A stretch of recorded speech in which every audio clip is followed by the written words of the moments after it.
SC Strong. Santa Catarina ganhou posições. O setor de tecnologia desponta no cenário. Cidades do estado com maior PIB no país. Santa Catarina sob o olhar de Romualdo Silva e Fabiano Delagnolo. Olá pessoal, SC Strong na área, mais um episódio. Estamos aqui com convidados bem especiais hoje.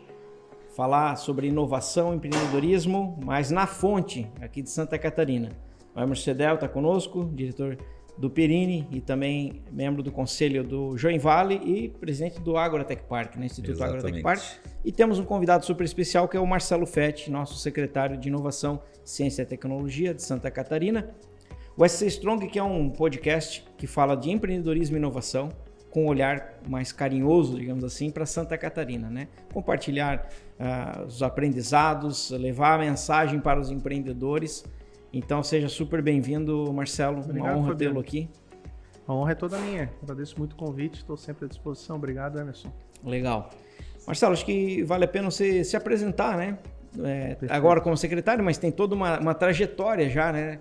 E que faz bastante sentido estar nessa posição agora. Então, fala um pouquinho para nós aí quem é o Marcelo e essa jornada. Tá. Bom, eu sou advogado, mas tive a primeira experiência pública em 2010, né?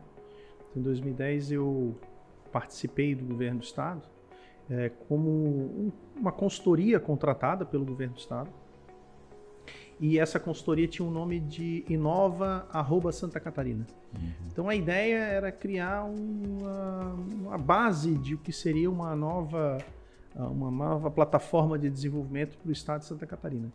E daí ali eu comecei a ter um pouco de conhecimento sobre o que seria inovação, sobre ciência, tecnologia, né?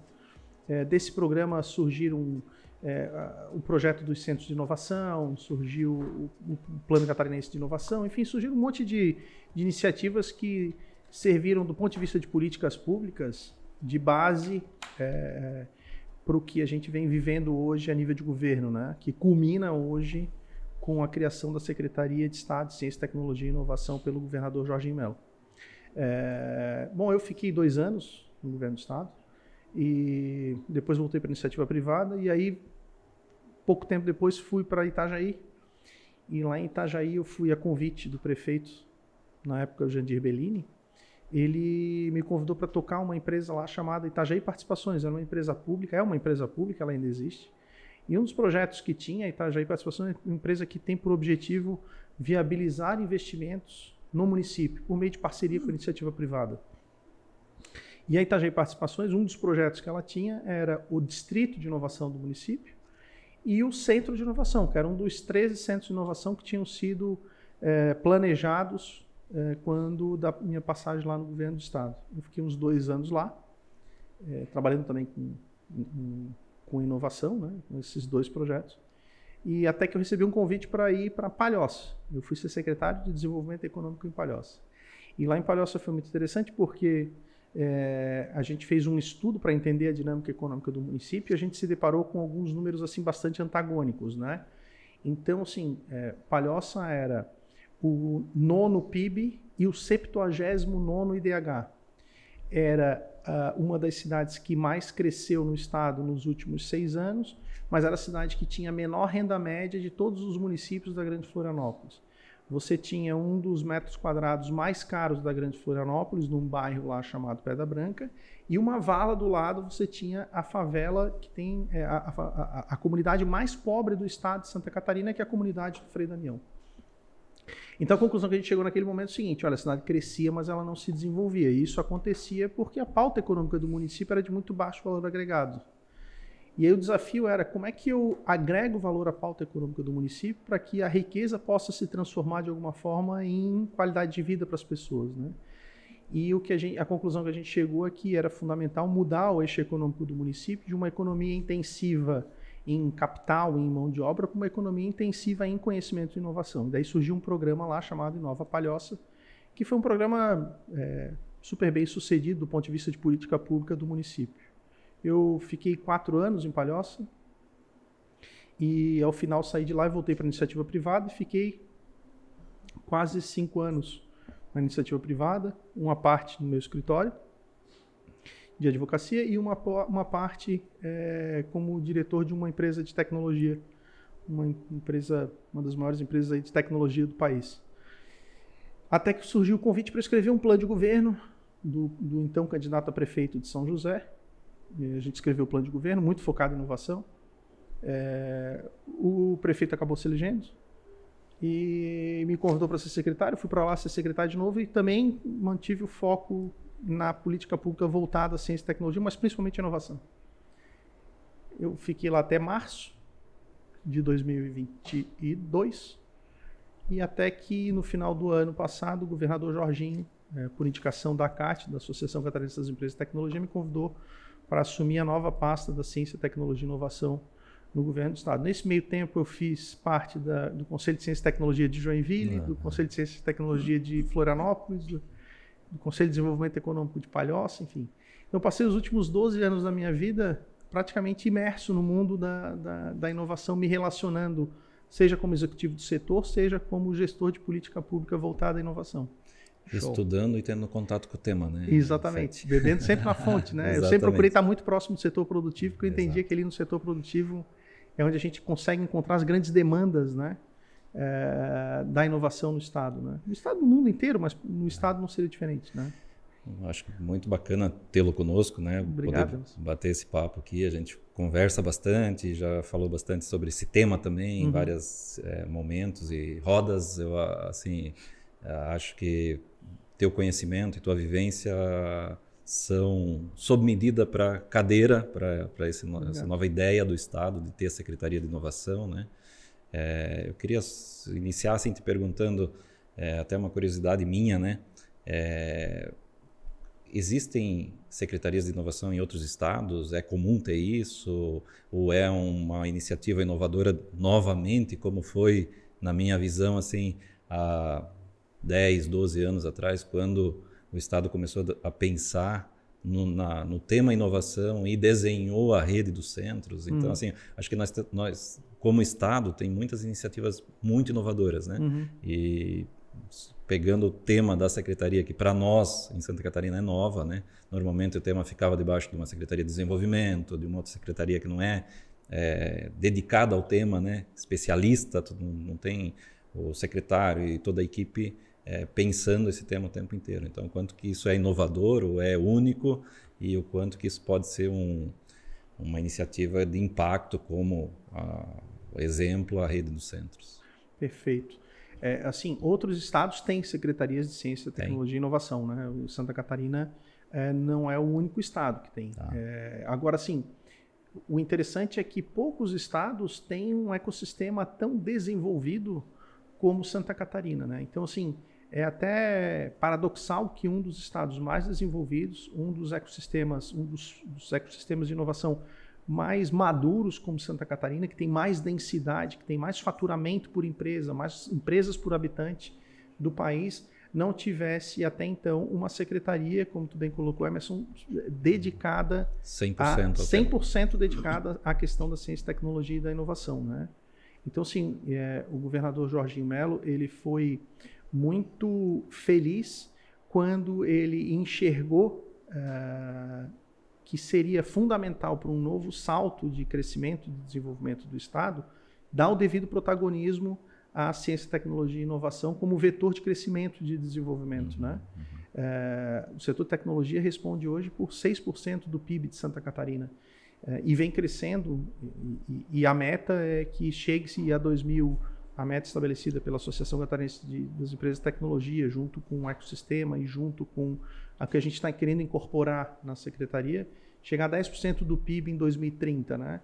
Isso é perfeitamente factível na medida em que a gente tem, como eu coloquei, né, um setor produtivo muito dinâmico, muito inovador, um espírito empreendedor que é muito característico do povo catarinense, e agora com uma estrutura de governo, que é um dos pilares, né, da quadrihélice ali, voltada ao fomento do desenvolvimento pela inovação, é perfeitamente factível que a gente antecipe até eventualmente essa meta de 2030, né? Show. O momento blogueiro agora, tá? Só quem está nos assistindo, né? Curte, compartilha, se inscreve no canal aí. Marcelo, você falou o exemplo de Palhoça ali, que foi feito um movimento para aumentar a renda média, trazendo um novo perfil de economia, né? E a gente tem observado que isso gera um certo desconforto, muitas vezes, com uma economia mais tradicional, né? Então, como equalizar isso, né? Eu não sei se tem resposta para isso, na verdade. Esse é um dilema que a gente vem encontrando, né? Principalmente em Santa Catarina, pela falta de mão de obra, né? A gente tem falta de mão de obra qualificada em todos os setores. A gente fala muito da área de tecnologia, porque é o que está mais latente. Mas as empresas em geral, a indústria em geral, até comércio, padaria, falta gente qualificada. Em Santa Catarina, a gente vive um momento muito bom já há anos. E aí, quando a gente fala, vamos transformar uma economia de maior valor agregado, que é até meio que óbvio, isso vai trazer qualidade de vida para todo mundo, mas uma indústria mais tradicional, uma classe empresarial mais tradicional vai sofrer ainda mais. E aí, às vezes, tem alguma resistência. Como que tu enxerga isso? Enfim, tem alguma resposta para isso? Não, é um dilema e um desafio, né, muito grande a gente compatibilizar, né, a nova economia com a economia tradicional. Agora, dentro da matriz de desenvolvimento que a gente está propondo, né, do nosso planejamento estratégico, a ideia é justamente que os programas de inovação eles surjam a partir das competências existentes no Estado, né? Okay. Então, assim, a partir do momento em que a gente pega e coloca todo um arcabouço jurídico, político, econômico em cima da economia tradicional, objetivando aumentar a competitividade daquele setor econômico, a gente talvez consiga incluir ele dentro dessa nova economia, né? O nosso grande objetivo final é o aumento da competitividade da economia como um todo. E a gente entende que isso passa necessariamente por um investimento pesado em ciência, tecnologia e inovação, que é o que vai garantir esse novo salto, né? É importante a gente também separar os conceitos de tecnologia e inovação, né? São conceitos distintos. Tecnologia é um tipo de inovação. Isso. E na medida em que a gente consegue popularizar que a nossa estratégia enquanto governo, ela perpassa a questão da tecnologia, mas ela é uma estratégia de inovação como um todo, em que tecnologia é parte dela, a nossa crença é que a gente consiga trazer o setor tradicional para dentro dessa nova cultura, mudando um pouco o modelo mental, né? E gerando competitividade para toda a economia instalada hoje, né? Que eu acho que é isso que vai gerar realmente o próximo salto de crescimento para o Estado. Show. Não é uma resposta fácil, não é um trabalho fácil, né? Mas é um desafio de aproximar os atores do ecossistema para que eles se sintam todos partícipes dessa nova política, né? Hoje, Feti, a gente já percebe, né, e tu comentou antes também, como o ecossistema de inovação, de empreendedorismo de Santa Catarina está maduro, né? A gente percebe isso até escutando falar de Santa Catarina em outros estados, às vezes em outros países, e também pelas comitivas que vêm nos visitar, né? Passam por aqui. Qual é o fator-chave?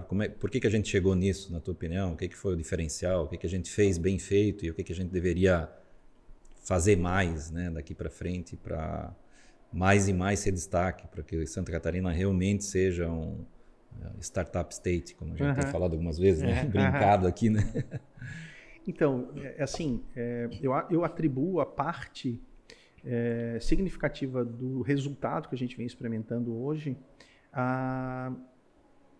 ao espírito empreendedor realmente do povo catarinense, né? Santa Catarina é um estado, a cultura, né, de Santa Catarina.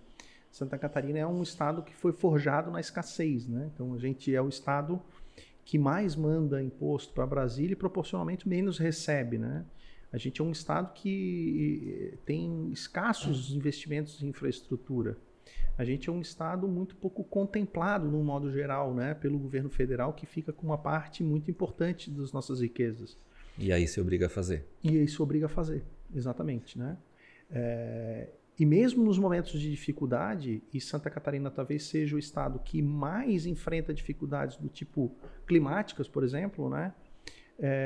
O catarinense se obrigou a resolver os seus próprios problemas, né? O governador Jorginho, ele fala que é muito difícil você arrumar recurso, mesmo na raspa do tacho, que a gente chama, de Brasília, porque quando você passa lá, ele, enquanto senador, passava lá para pedir determinado recurso para Santa Catarina, os outros colegas diziam, mas Santa Catarina já tem tudo, Santa Catarina não precisa. A gente é penalizado pela competência. competência, exatamente. Então, assim, história...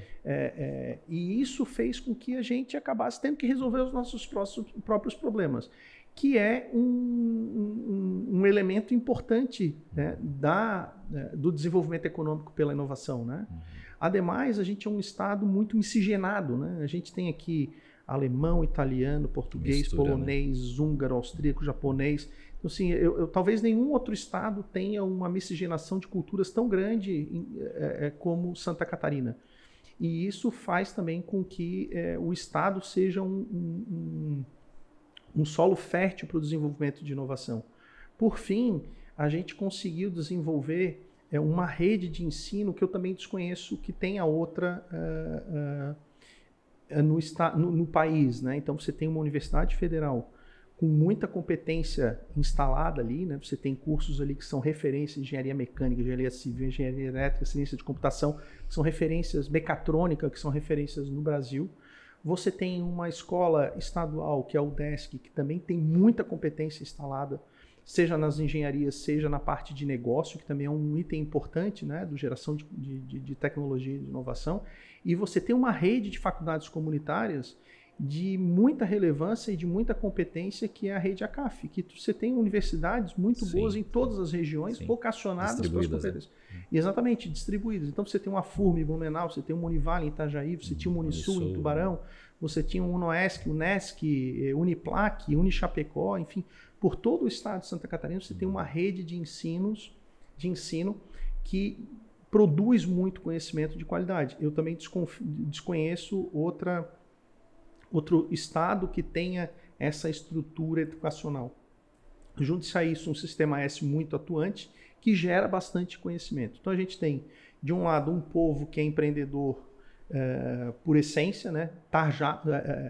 Talhado na escassez. Você tem um empresário que aprendeu a ser inovador e empreendedor na marra, e por outro lado você tem uma rede de ensino espalhada por Santa Catarina de muita qualidade.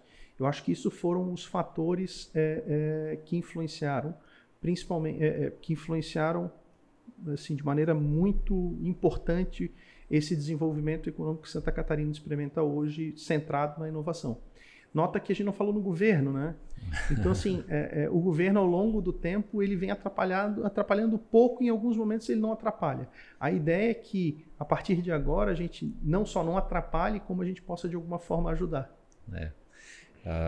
Assim como contribuindo também, né? A gente aqui, como Perini, como Ágora, a gente percebe que a cultura é um diferencial do nosso estado. As empresas que vêm para cá, que a gente consegue trazer para Santa Catarina, aqui para Joinville, elas vêm muito, elas se interessam muito por essa cultura empreendedora, que eu falo que por trás disso está o associativismo, né? Que é uma coisa nata nossa, também, né?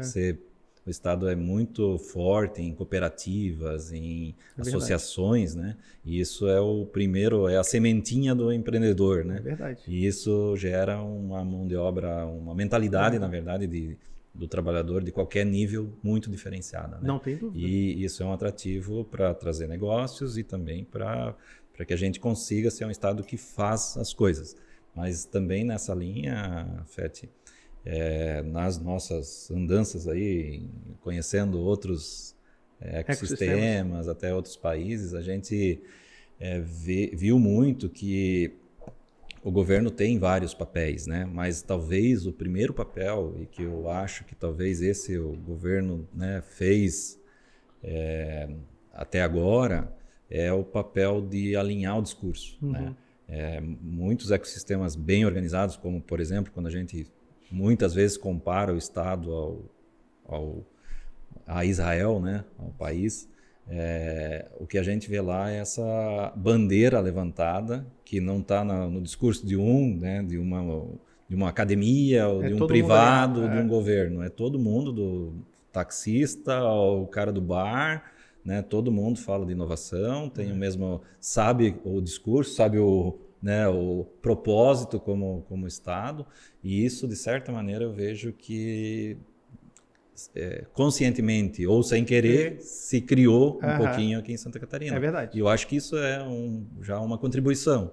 Né? Existem é outras contribuições que a gente também conhece desses outros ambientes, que eu acho que são passos a serem dados, né? De fomento, de criar talvez linhas de benefícios, alguma coisa assim, que ainda impulsione mais ainda. Mas esse fato de alinhar o discurso que eu falo já é bastante, né? Fundamental. Isso Verdade. já foi feito de certa maneira, eu acho que tem que continuar sendo feito mais e mais, porque projeta o ecossistema inteiro. É verdade. Governo, academia, empresas, esse empreendedores. Esse alinhamento é fundamental, né? Te põe no mapa de todo verdade. mundo, né? Faz todo até mundo o agro é saber. alinhado, né? Você vê assim, o governo conseguiu de alguma forma até alinhar o agronegócio, o setor de serviços, todo mundo mais ou menos tem a inovação como uma bandeira importante assim, em Santa Catarina. E mencionando o agro, assim, acho que uma característica bacana de Santa Catarina é essa diversidade econômica, né?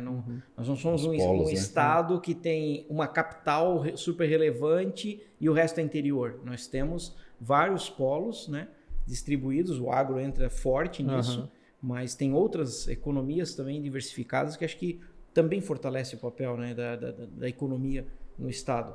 Sem dúvida. Eu acho que boa parte do sucesso econômico de Santa Catarina é essa matriz descentralizada, né? Essa diversificada, não descentralizada que a gente tem, né? A gente tem um agro muito forte, a gente tem um setor moveleiro e madeireiro muito forte, metal mecânico forte, eletroeletrônico forte, de TI forte, enfim, um compensa o outro, né? E a gente está sempre se desenvolvendo, né? Sim.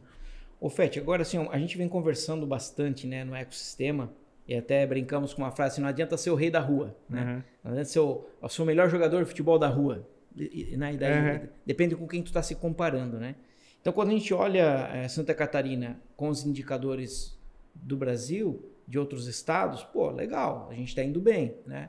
O PIB per capita acima da média, saiu o ranking na semana passada de startups por estado, nós somos o segundo estado com o maior número de startups absoluto, né? Só perde para São Paulo. São Paulo é um país à parte, né? Depois vem Santa Catarina. Se for calcular startups per capita, a gente está disparado em primeiro lugar.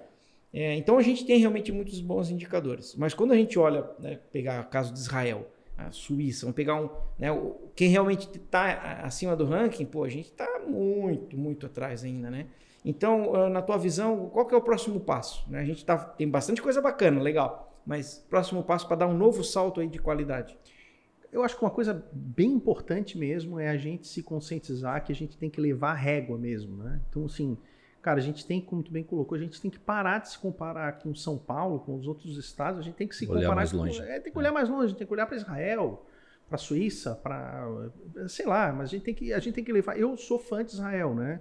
Sou fã do modelo de Israel, eu acho assim que é o case mais bem sucedido. Sim. Eu acho que ele guarda muitas semelhanças com Santa Catarina, seja do ponto de vista de miscigenação, seja do ponto de vista de alinhamento de governo, seja do ponto de vista de escassez de recurso. Claro que é outro tipo de recurso, mas a gente vive na escassez. Então, sobre todos os aspectos, eu acho que a gente tem muita semelhança e eu gostaria muito de conseguir fazer esse alinhamento com todos os atores para que a gente chegasse no final do mandato de 4 anos, e se possível de mais 4, obviamente, né? Mas se a gente ficasse no final desse ciclo, dizendo assim, olha, a nossa meta é Israel, o nosso benchmark é Israel. Eu acho que isso é um ponto importante. O próximo salto para mim vem de uma questão que eu também considero Israel como o case mais bem sucedido, que é foco no fator crítico de produção. Então, quando a gente montar as estratégias de fomento à inovação, as estratégias de ciência e tecnologia, os investimentos que são feitos em ciência, tecnologia e inovação, eles têm que prioritariamente atender os fatores críticos de produção. Eu acho que isso é o que vai fazer com que a gente eleve a maturidade do nosso setor de tecnologia, da nossa pesquisa, dos nossos investimentos, das nossas empresas, para um outro patamar, para levar isso para um outro patamar, para que a gente possa competir globalmente. Uma das coisas que eu sinto falta no setor de tecnologia de Santa Catarina, do modo geral, é competir globalmente. E talvez essa competição global ela venha justamente de a gente focar no atendimento do setor crítico de produção. Então, a gente tem uma Wilpur aqui que tem centros de pesquisa e desenvolvimento espalhados pelo mundo todo. Assim, cara, nós temos que trazer o que for fator crítico de produção de P&D da Wilpur para Joinville. Nós temos uma VEG em Jaraguá que tem centro de pesquisa no mundo inteiro. Boa parte do fator crítico de produção da VEG já é feito em Jaraguá, mas nós temos que trazer mais para Jaraguá. Nós temos uma JBS que está fazendo um centro de pesquisa e desenvolvimento de carne desenvolvida, não é carne fake, cultivada, não. Né? É carne cultivada, que, ela beira a fronteira do conhecimento. Conhece, né? Mas, muito bacana, fantástico o troço. Esse é um baita do exemplo a ser seguido. Em Santa Catarina. Vai fazer em Florianópolis, no Sapiens Park. Então, fator crítico de produção.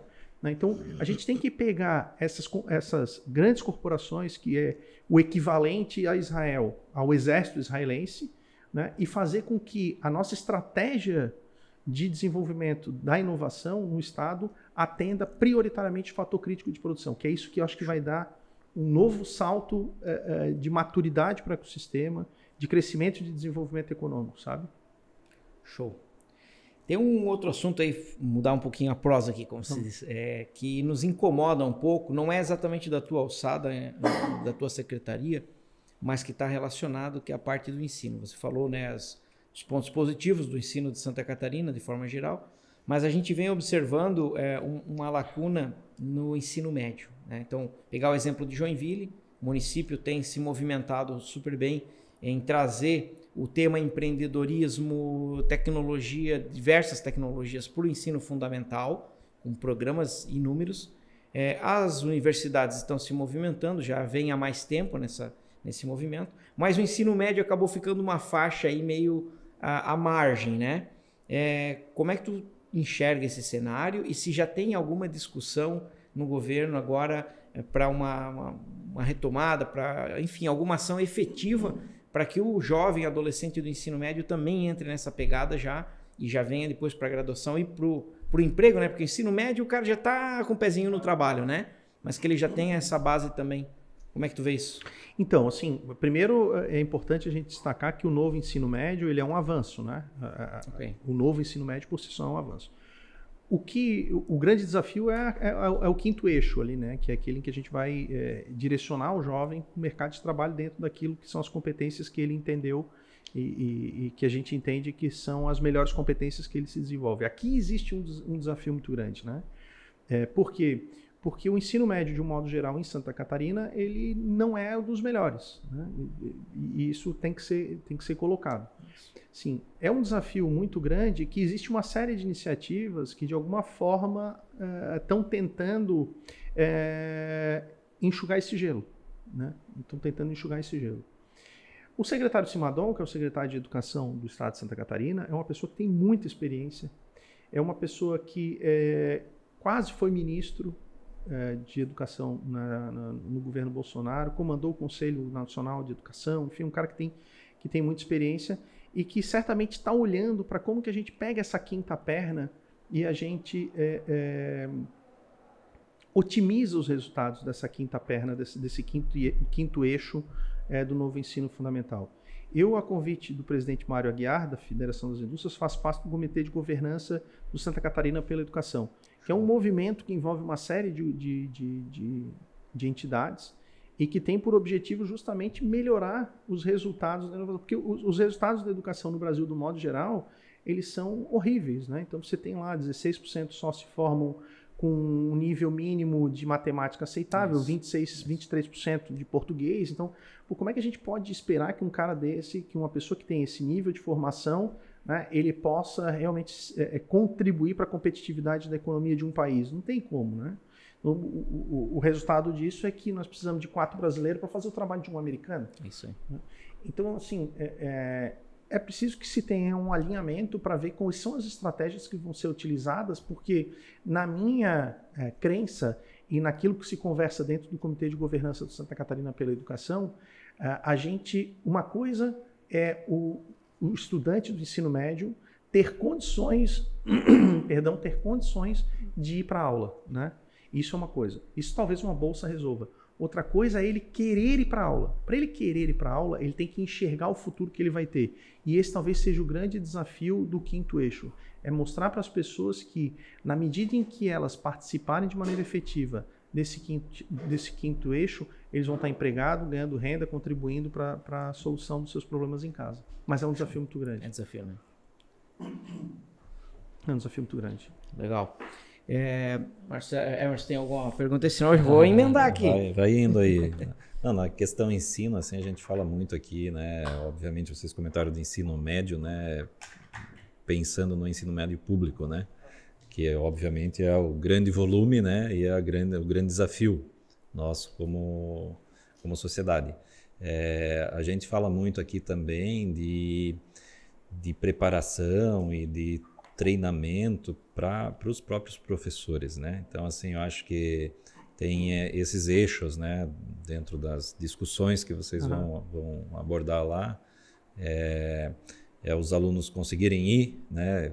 Estar presentes, né? Que você falou, gerar um interesse. Isso talvez se faça por, sei lá, eventos de experiência, alguma coisa que consiga até trazer... Tem que mudar, porque senão ele não vai ter interesse. Tem que pensar um pouquinho diferente, só que na nossa ótica aqui, a gente tem falado muito disso nos últimos quase 2 anos, aqui 1 ano e meio. Focado nisso.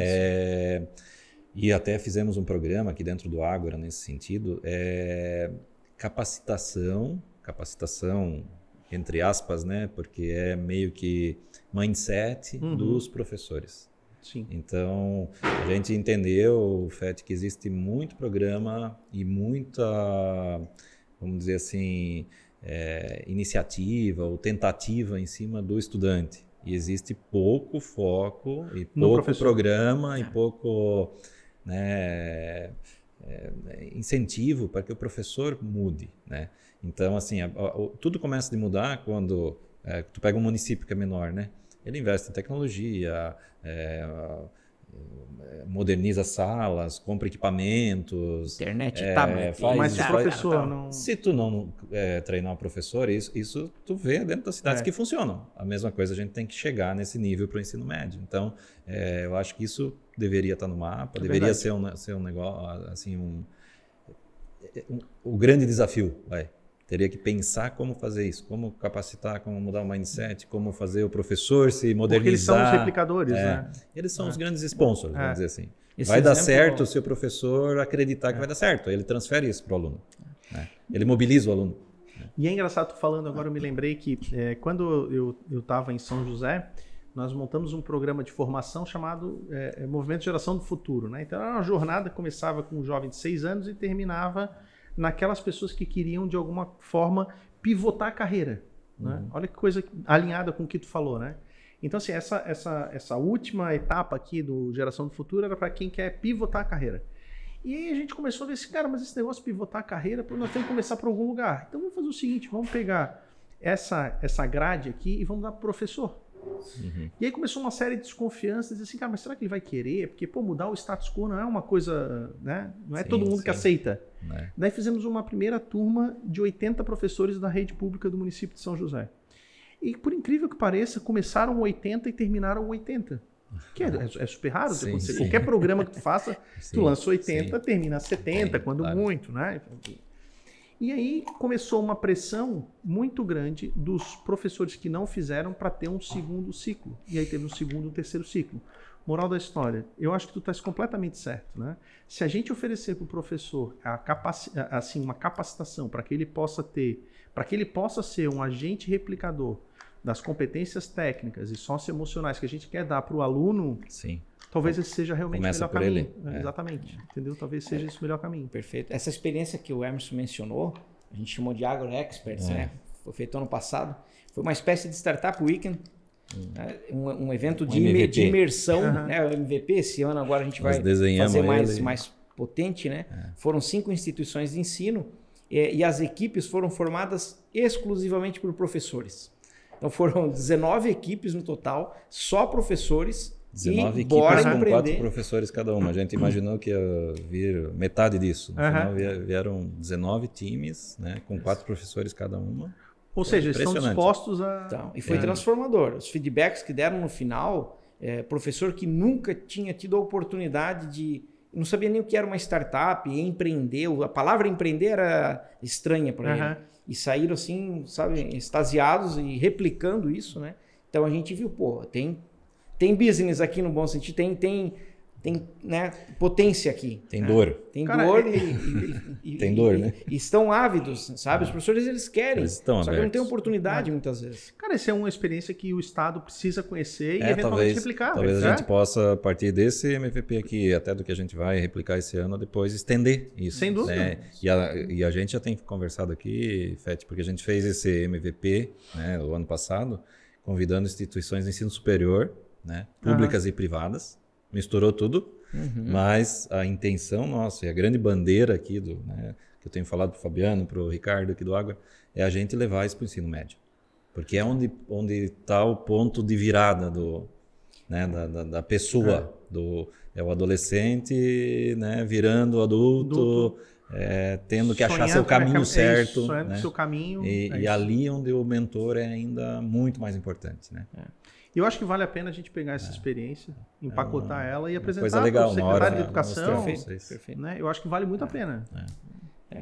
Estão até enfatizando bastante esse Uma tema, boa mas ideia. parece ser a bola da vez, assim, sabe? Aham. Porque o aluno do ensino médio, eu não sou especialista da área, mas ele, muitas vezes, o adolescente, ele não vê propósito naquilo. Cara, por que por isso que não vai aprender equação de segundo grau? Teorema de PQP, Pitágoras, eu não vou usar, por que a fórmula que eu vou de usar? Bhaskara. Mas quando ele entra, ele tem acesso ao tema empreendedorismo, inovação e consegue conectar as coisas. Pô, tu tá aprendendo isso aqui para tu ter sucesso aqui. Aí as coisas fazem sentido e aí ele vai se dedicar, a evasão muito provavelmente vai ser menor. E esses caras chegam melhor preparados. Né, no essa mercado. geração precisa fazer sentido. Exatamente. Ele se apaixona por aquilo que ele vê sentido, que ele vê propósito. Se ele não vê sentido, não vê propósito, e como que aquilo vai impactar a vida dele, a vida da família dele, provavelmente ele não vai... Perfeito. Tem que ligar, tem que ligar. Exatamente. Fete, nós temos uma limitação de tempo. O bate-papo aqui tá ótimo, né? A gente poderia seguir, mas a gente sabe que a tua agenda tá bem concorrida aí. Um recado para o empreendedor catarinense. O que tu... Né? Pô, a gente vem crescendo, a gente tem um movimento de startup super forte, né? O Startup SCC foi colocado pelo Sebrae como referência para os Sebrais dos outros estados. Então, o nosso estado vem fazendo uma lição de casa bacana.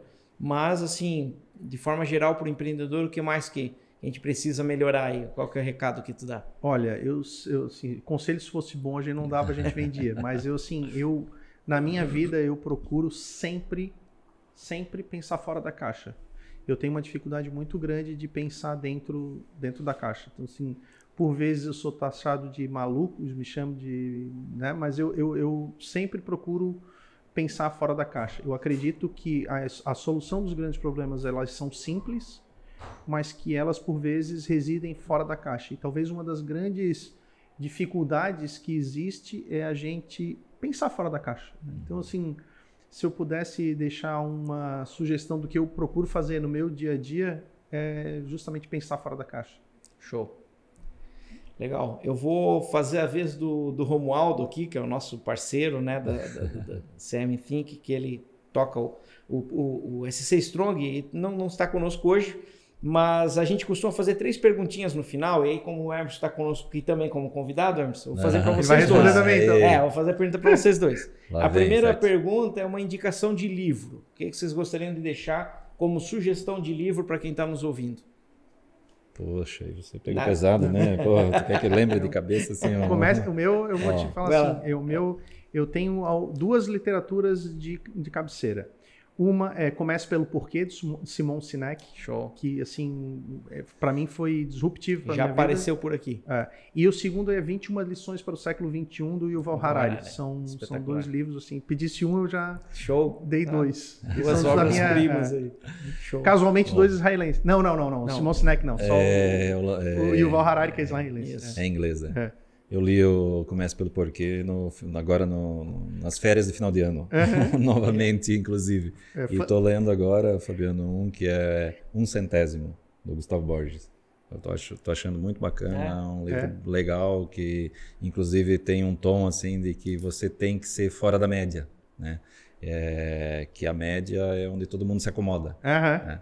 E o 1/100 é que faz a diferença. Então é bem legal. O livro não é muito grosso, muito denso, É. leitura fácil, é muito bacana. Ó, e se eu puder dar outra dica, eu já pedi uma, já estou dando duas, cara, exagerado. Mas tem eu sou um cara apaixonado por biografia, porque eu acho que com biografia a gente aprende muita coisa. Tem uma biografia que foi escrita pela Christiane Baumgarten sobre um empreendedor joinvilense chamado Witt Freitag, que vocês conhecem melhor do que eu. Eu super recomendo o livro que conta a história do Witt Freitag, porque eu acho que é um baita case de empreendedor, inovador, resiliente, corajoso, enfim. Eu acho uma baita literatura. Excelente. Bom, a segunda pergunta é como vocês se atualizam no meio desse caos que a gente vive de falta de tempo e overbook de informação, né? Qual é o caminho, né? Vocês conseguem se manter atualizados? Grupo da família, né? O grupo das tias. O grupo das tias é o melhor que tem, cara. Só fake news. O grupo das tias é muito bom. Não, eu acho que eu tenho uma rotina de ler alguns newsletters, né? Tipo The News ou nesse tipo, né? Eu acho que ali traz um resumo de muita coisa. Também assino alguns informativos de notícias. Então tu vai correndo ali, aquela que te chama, e quando tu consegue ter tempo, tu vai lá, volta, lê, salva. Show. Acho que é uma maneira simples e prática de estar atualizado.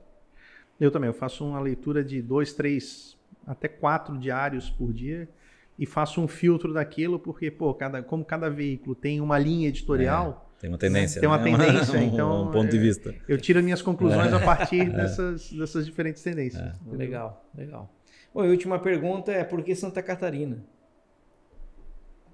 Vai lá, Emerson. Porque somos catarinenses? Não, além de ser catarinense, imagine se vocês fossem a partir do zero, escolher um lugar para empreender ou morar.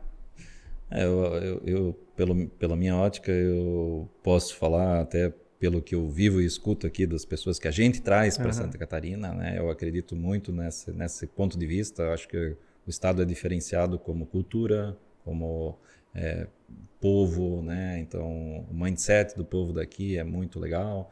É um estado diferente, sem grandes metrópoles, mas muitas pequenas cidades. Com muita qualidade de vida. Muito organizadas. Então, pega Joinville aqui, que é a maior cidade. É uma cidade pequena com relativa segurança. A segurança é uma cidade interior, né? Então, você está na maior cidade do estado. E o estado é assim. Então, isso é qualidade de vida. Show. Então, você está em cidades menores, com acesso relativamente suficiente ao que você demanda, né? Que sejam restaurantes, cultura, mesmo que essa cultura venha dos grupos locais ou coisa assim, e muito próximo da natureza, do verde, né? Tem a segurança, tem um povo diferenciado. Eu acho que isso é uma coisa bem única, bem nossa e que faz a diferença. Show. Eu faço minhas as palavras do Emerson, porque eu acho que ele resumiu bem, né, o que é Santa Catarina. É um povo acolhedor, num lugar maravilhoso, em que você tem qualidade de vida nas nossas grandes cidades, que são pequenas cidades, comparado, por exemplo, com São Paulo, que você tem bons lugares para ir, que você tem ainda segurança, que você tem desenvolvimento. Você tem algumas mazelas, é verdade, mas assim, de um modo geral, é um lugar muito bom para se viver. Sobre todos esses aspectos que o Emerson colocou. Show. O que tiver de gap, seja de infraestrutura, coisa é compensada pela natureza, pelo povo. Às vezes em 30 minutos tu tá na serra ou tu tá no mar e assim vai. Verdade. Eu já peguei fila com um amigo meu de São Paulo, tava indo pro interior de Santa Catarina, pra serra, pra região serrana, que pra mim é a região mais bonita de Santa Catarina, é a região serrana. E aí fiquei parado na fila, assim, e eu fiz um comentário, né? Puta, que não aguento mais esse trânsito aqui. Aí o cara olhou e falou assim, puta, vai ficar parado nisso aqui, é uma maravilha. É um relax. Provavelmente essa paisagem. O tempo foi muito pequeno perto do que eles sofrem em São Paulo. Em São Paulo, por exemplo. Curiosidade, ambos são catarinenses? Eu sou. Eu sou de Concórdia. Concórdia? E eu sou de Florianópolis. Legal. Manezinho dele. Legal, gente. Muito obrigado pelo tempo de vocês, pela entrega de conteúdo super rico aí. E nos vemos aí, né? Se Deus quiser. Mais pra frente. Grande abraço. Obrigado Valeu, pelo convite. pessoal. Valeu, Obrigado. obrigado.